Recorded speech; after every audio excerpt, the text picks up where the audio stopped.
Hi, so today I'm going to explain how to open up a section. I highly recommend not to do that, but if you really have to because you have a show, something's not working and you want to fix it, you can do it. But you have to be very careful because if you break any connection inside, you have to either fix it or you're going to have to replace them. But to open it up, which you're going to have to if you change a strip of LEDs, you simply remove the two bolts on the left side of the joint. Of course, it's the left side when you see the head of the bolt up.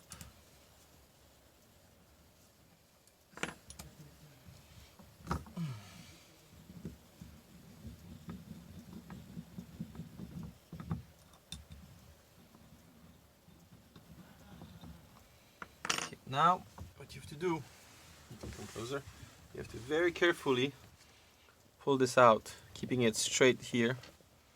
Very carefully pulling it out. Okay, put it on the ground. Ideally, you want to have a friend to hold it. And when you get there, you see the connection. This is the antenna cable. You have to be very careful with that little cable here. And this is the strips cable. On your wheel, there won't be so much extra wire. My wheel is a bit different for that. So once you get there, be very careful with this little guy here. You gotta unplug the thing. To unplug them, you just gotta pull them out carefully, both of them. Once you've unplugged the two LED strips, there should be a S and an L for short and long on them. Then you can keep pulling out, always being mindful of that little antenna cable.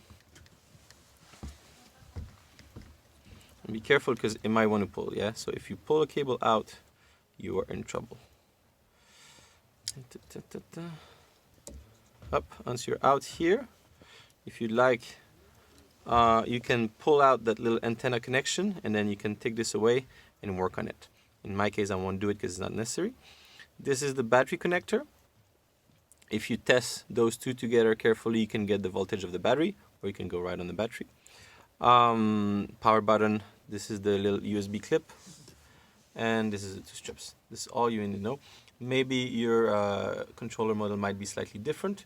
You possibly will have a charger here and not this connector, but it's all the same on the inside. So battery connector is often what you want to check.